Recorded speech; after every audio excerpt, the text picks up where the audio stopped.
Aset Patrick Kluivert, pemain keturunan 4,78 miliar, resmi main di tim senior Melbourne City. Media internasional kuatkan rencana naturalisasi striker Bologna gantikan oleh Romeni. Jadwalnya cocok, Patrick Kluivert turun gunung tangani timnas U23 Indonesia di SEA Games. Apakah benar? Timnas U17 Indonesia bakal TC ke Spanyol dan Dubai sebelum bertarung di Piala Dunia U17 2025. Apakah kiper FC Utrecht pasti dipanggil ke skuad timnas U17 Indonesia? Ini kata Nova Arianto.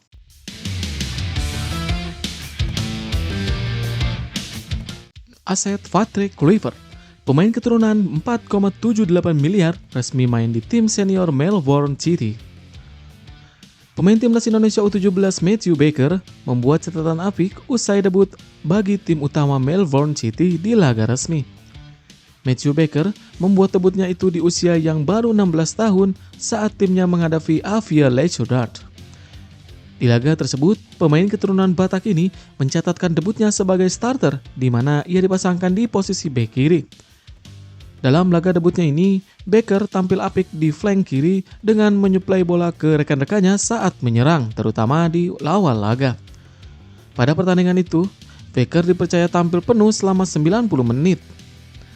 Dilansir dari Fotmob, bek timnas Indonesia U17 ini mendapat rating 6,1. Tercatat, Baker membuat satu tembakan 52 overan sukses dari 61 percobaan, membuat satu peluang dan menyentuh bola sebanyak 72 kali. Dalam bertahan, Baker mampu membuat 2 blok, 2 sapuan, dan 5 recovery sepanjang 90 menit pertandingan. Sayangnya, penampilan apiknya itu berakhir dengan kekalahan usai Melbourne City tumbang dari Avia Leeuwarden dengan skor 0-2. Terlepas dari kekalahan tersebut, debut ini menandai kiprah apik Matthew Baker yang sudah ditunjukkan sejak usia muda.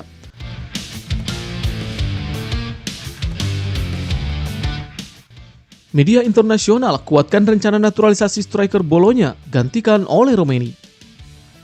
Media Korea Selatan, NATE, menguatkan kabar rencana naturalisasi striker Bologna, Diz Dalinga, yang akan menggantikan oleh Romeni di timnas Indonesia. Media tersebut menyebut jika Diz Dalinga sebagai bos terakhir yang melengkapi timnas Indonesia jelang ronde keempat kualifikasi Piala Dunia 2026 zona Asia. Sekitar 40 pemain sudah dinaturalisasi atau dalam proses naturalisasi. Tidak berlebihan jika dikatakan bahwa penyerang ini praktis adalah bos terakhir, bunyi artikel NATE. Ungkapan bos terakhir ini bukan tanpa sebab, misalnya Dalinga punya label pemain top yang membela klub Serie A Bologna. Selain itu, media Korea Selatan itu juga memberikan pujian kepada pemain berusia 24 tahun tersebut yang punya rekam jejak apik di Italia bersama Bologna. Bahkan, NATE juga menyebut jika penyerang berpostur 190 cm itu akan jadi pemain termahal Indonesia jika berhasil dinaturalisasi. Meski kabar ini sudah dikuatkan oleh media Korea Selatan, tetap saja pendukung timnas Indonesia tak bisa berharap banyak untuk melihat naturalisasi Diz Dalinga. Kenapa? Ya, pendukung timnas Indonesia diminta tidak banyak berharap terhadap naturalisasi Diz Dalinga karena asal-usul darah keturunannya yang belum diketahui. Dilansir dari @football.indonesia Instagram, hingga saat ini belum ada bukti otentik soal darah Indonesia di tubuh Dalinga.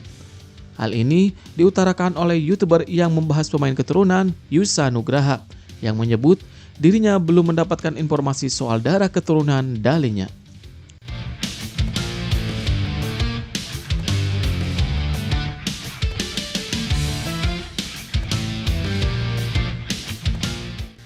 Jadwalnya cocok, Patrick Kluivert turun gunung tangani timnas U23 Indonesia di SEA Games. Apakah benar?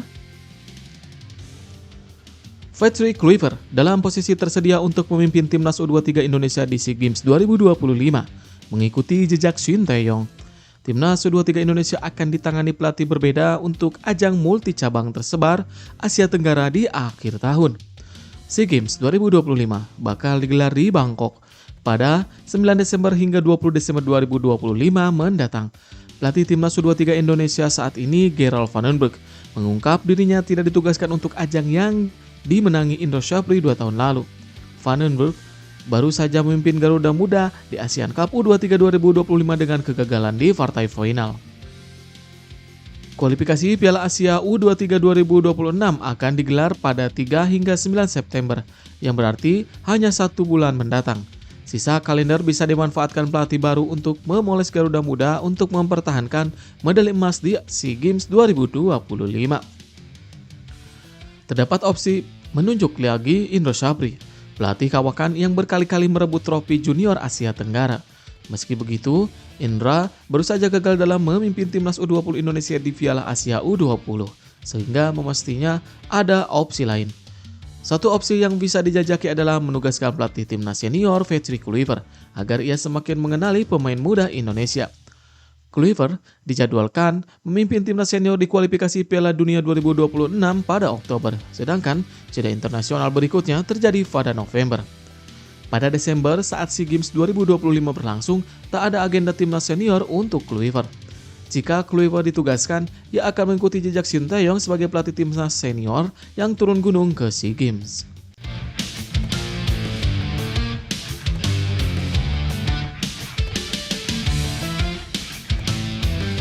Apakah Gerald Van den Bergh keluar dari Indonesia usai Garuda Muda kalah dari Vietnam? Saat ini, fondasi sudah dibangun diharapkan terus berkembang jelang berlaga di babak kualifikasi Piala Asia U23 2026. Gerald Van den Bergh menjelaskan bahwa semua staf dan pemain sudah berjuang maksimal, termasuk saat melawan Vietnam. Sebenarnya mereka sudah bermain baik meski akhirnya kalah. Dia bangga dengan semua yang sudah bertugas, apalagi ini adalah turnamen perdana mereka menjadi satu tim. Mantan pelatih teknik Ajax Andor 21 ini menyadari bahwa banyak kekecewaan karena mereka gagal menjadi juara. Menurutnya, semua pemain sudah berusaha memberikan segalanya di lapangan dan hasil yang mereka dapatkan jauh dari harapan. Saat ini, dia berharap Garuda Muda bisa istirahat setelah melewati perjalanan panjang di turnamen ini. Gerald Van den Bergh akan mempersiapkan pasukan dengan lebih maksimal untuk kualifikasi Piala Asia U23. Dia berharap supporter tetap memberikan dukungan karena mereka masih akan berhadapan dengan agenda besar. Tujuan utama untuk bisa mempertahankan tradisi bisa lolos ke Piala Asia mendatang. Dari unggahan Instagram, Gerald Van den Bergh tampaknya sudah berada di bandara. Ia sepertinya meninggalkan Indonesia untuk kembali ke Belanda terlebih dahulu.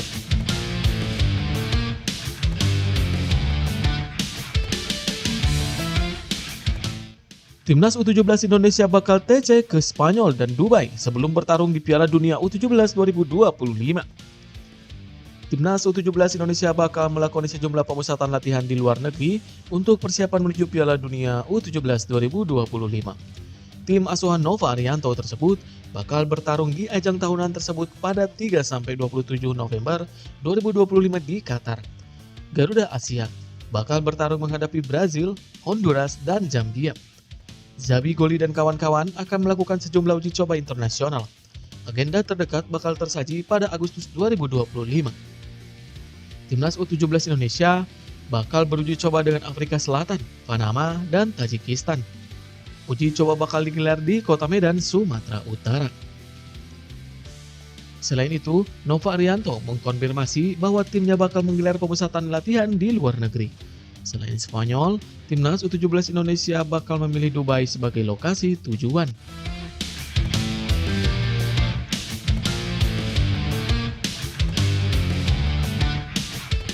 Apakah kiper FC Utrecht pasti dipanggil ke skuad Timnas U17 Indonesia? Ini kata Nova Arianto. Pelatih Timnas U17 Indonesia Nova Arianto buka suara soal nasib para pemain diaspora yang sudah bergabung dengan pemusatan latihan di Bali. Sebenarnya, Nova Arianto sudah memanggil 9 pemain diaspora, namun pelatih 44 tahun tersebut menerima tambahan pemain diaspora lagi di pemusatan latihan. Salah satunya adalah kiper Akademi FC Utrecht, Mike Rajasa. Mike Rajasa adalah penjaga gawang kelahiran Amsterdam pada 6 Februari 2009. Dirinya memenuhi syarat membela timnas Indonesia karena ibunya yang berasal dari Kabupaten Mamasa, Sulawesi Barat. Tingginya mencapai 185 cm dan bisa mengawal gawang Garuda Asia dari gempuran lawan-lawan tangguh di Piala Dunia U17 2025. Mike Rajasa sudah bergabung dengan pemusatan latihan di Bali melalui unggahan di akun Instagram pribadinya. Namun, Nova Arianto memastikan ingin menilai kualitas para pemain diaspora lebih dalam, termasuk Mike Rajasa. Pasalnya, para pemain diaspora ini bertabrakan dengan jadwal sekolahnya sehingga masih butuh kepastian bisa masuk ke skuad Garuda Asia. Setelah itu, Nova Arianto bakal menentukan skuad akhir untuk tampil di Piala Dunia U17 2025. Timnas U17 Indonesia sudah ditunggu 3 laga uji coba krusial. Laga tersebut bakal digelar di Medan pada Agustus 2025. Garuda Asia bakal berjumpa dengan Afrika Selatan, Tajikistan, dan Honduras. Ketiganya adalah peserta Piala Dunia U17 2025. Hal tersebut bakal jadi persiapan ideal Garuda Asia sebelum turnamen sesungguhnya.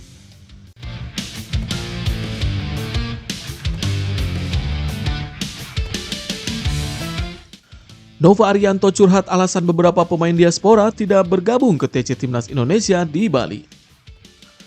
Saat ini, skuad Garuda Asia menggelar pemusatan latihan di Bali United Training Center sampai 6 Agustus 2025. Sehari kemudian, Timnas U17 Indonesia bakal terbang ke Medan. Sejauh ini, juru taktik 44 tahun tersebut sudah memanggil 9 pemain diaspora dari Timnas U17 Indonesia. Selain itu, ada beberapa tambahan yang sudah hadir ke pemusatan latihan Timnas U17 Indonesia. Meski begitu, Nova Arianto mengaku masih ada beberapa pemain diaspora yang belum hadir di TC Timnas Indonesia. Menurut pelatih asal Semarang tersebut, beberapa dari mereka masih ada jadwal sekolah. Sejauh ini, ada 2 nama yang disebut yaitu Lukas Lee dan Nicholas Majsud. Selain itu, dirinya juga menanti situasi dari Mike Rajasa yang kini memperkuat Akademi FC Utrecht. Karena itu, Nova Arianto belum bisa memutuskan skuad akhir Timnas U17 Indonesia menuju Piala Dunia. Skuad Garuda Asia juga akan menggelar pemusatan latihan lagi di luar negeri.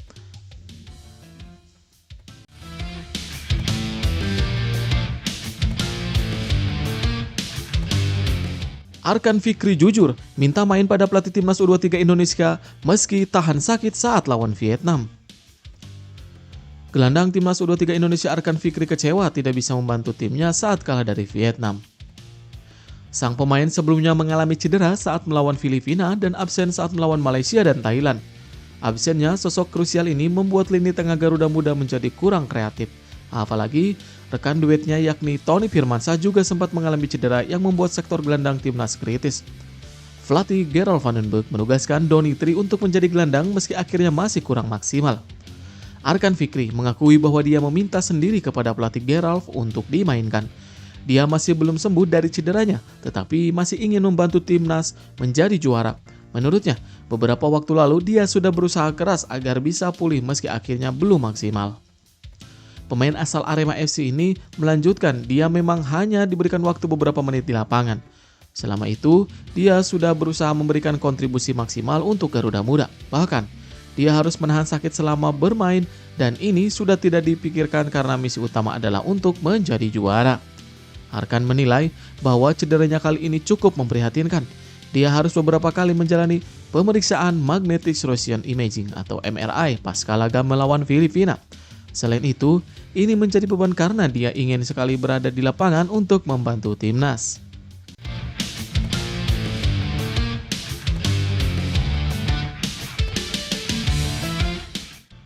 Dulu andalan Sinteyong, ex-striker timnas Indonesia kini punya usaha Sound Horeg.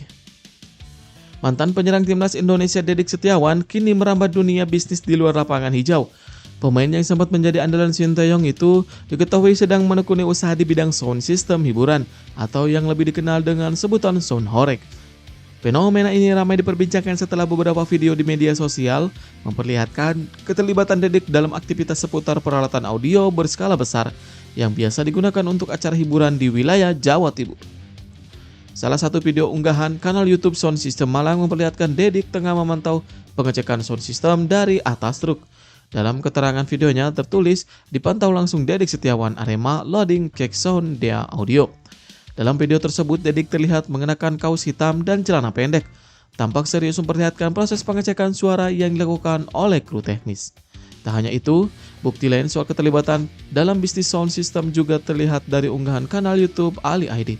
Kanal tersebut mengunggah momen peluncuran sound baru pada bulan lalu dan menyebut bahwa perangkat audio tersebut milik Dedik Setiawan.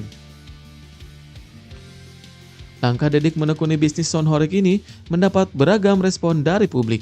Banyak yang mengapresiasi inisiatifnya sebagai atlet yang mulai menyiapkan masa depan di luar sepak bola. Di sisi lain, juga ada yang menyayangkan mengingat sound horeg ramai mendapatkan tentangan.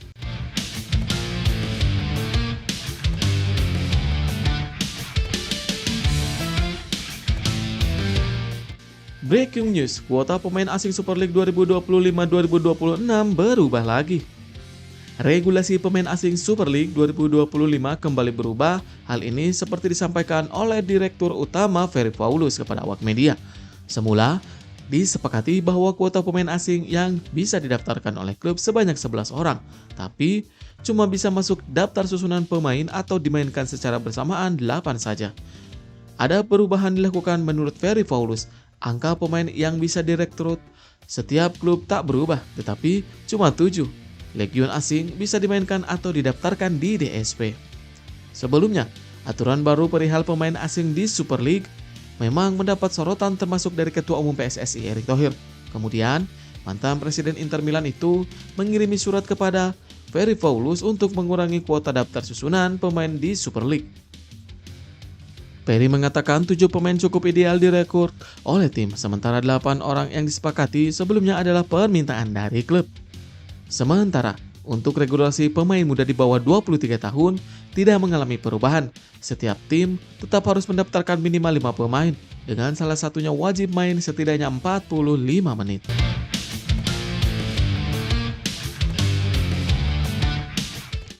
Siapa Giovanni van der Wijs? The next Donnarumma yang ingin bela timnas Indonesia. Penjaga gawang yang disebut-sebut sebagai the next Donnarumma dari Indonesia, Giovanni van der Wijs, telah menyatakan kesiapannya untuk memperkuat timnas Indonesia apabila mendapatkan kesempatan. Yang terbaru, Giovanni van der Wijs menyatakan kesiapannya tersebut ketika menjalani sesi wawancara di kanal YouTube milik Yusa Nugraha. Van der Wijs menyatakan bahwa dia punya kualitas untuk membantu tim nasional. Saat menjawab pertanyaan Yusa Nugraha soal peluang dirinya bergabung apabila mendapatkan undangan dari PSSI, Giovanni menyatakan bahwa dirinya akan mengatakan ya untuk bergabung. Lantas, siapa sebetulnya Giovanni van der Wijs? Bagaimana rekam jejaknya dan kualitasnya sehingga layak dinaturalisasi jadi kiper andalan timnas Indonesia di masa datang? Giovanni van der Wijs merupakan penjaga gawang muda yang tampaknya memiliki potensi besar di masa mendatang. Pasalnya, pemain kelahiran Belanda tersebut saat ini menimbang ilmu bersama Ajax Amsterdam.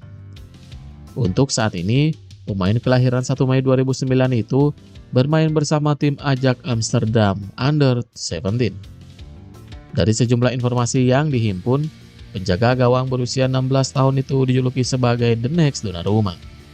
Bahkan, dalam judul video yang diunggah oleh Yusa Nugraha itu, Giovanni van der Wijs dijuluki sebagai The Next Donnarumma dari Indonesia. Munculnya nama van der Wijs tentu sangat mengesankan bagi publik. Pasalnya, saat ini ia bisa masih berpeluang untuk memperkuat timnas Indonesia U17 asuhan Nova Arianto. Dari sejumlah sumber, Giovanni van der Wijs tercatat mendapatkan darah keturunan Indonesia dari kakeknya di pihak ayah. Kabarnya, kakek kiper berusia 16 tahun itu berasal dari Cirebon, sedangkan ibunya lahir di Bandung. Adapun keluarga dari pihak ibunya berasal dari Polandia. Dengan status semacam ini, Giovanni van der Wijs berstatus eligible untuk memperkuat 3 negara yakni Belanda, Polandia, serta Indonesia. Meskipun demikian, sumber mengenai catatan penampilannya masih sangat minim untuk didapatkan. Pasalnya, pemain kelahiran Belanda itu masih bermain di kompetisi usia muda, sehingga kiprahnya belum terekam.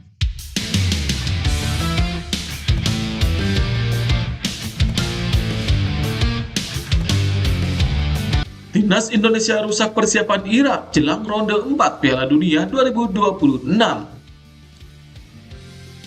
Pertarungan di ronde keempat kualifikasi Piala Dunia 2026 zona Asia belum lagi dimulai, namun Timnas Indonesia secara tak langsung sudah berhasil mendaratkan pukulan telak yang merusak rencana salah satu rival terberatnya, yaitu Irak. Skuad Garuda sukses membuat persiapan tim asuhan Graham Arnold menjadi berantakan. Menjelang drawing penutup grup yang akan digelar pekan ini, pelatih Irak Graham Arnold harus dibuat putar otak. Rencana krusial yang sudah ia susun untuk mematangkan timnya pada FIFA Matchday September nanti harus batal di tengah jalan, dan Timnas Indonesia menjadi salah satu penyebab utamanya. Pelatih asal Australia itu secara terbuka mengakui bahwa ia telah merancang laga uji coba melawan Kuwait untuk menguji kekuatan timnya. Namun, rencana tersebut gagal total karena Kuwait sudah memiliki jadwal lain, salah satunya melawan skuad Garuda. Langkah gerak cepat PSSI dalam mengamankan lawan uji coba berkualitas di bulan September ternyata memberikan dampak ganda. Selain mematangkan persiapan skuad Garuda, langkah ini juga sukses mengunci lawan potensial bagi rival di ronde keempat, memaksa Irak untuk mencari alternatif lain di waktu yang semakin sempit. Meski rencana terganggu, Graham Arnold tetap menunjukkan kepercayaan diri tinggi. Pelatih asal Australia itu menegaskan bahwa persiapan timnya sudah berjalan dan ia tahu betul apa yang dibutuhkan untuk membawa singa Mesopotamia lolos ke Piala Dunia. Bahkan, Graham Arnold dengan tegas menyatakan tidak gentar dengan siapapun lawan yang akan dihadapi nanti, termasuk dua unggulan utama Qatar dan Arab Saudi. Baginya, Irak yang hanya kalah selisih 1 poin dari Yordania di ronde ketiga siap memberikan segalanya demi mimpi tampil di panggung dunia.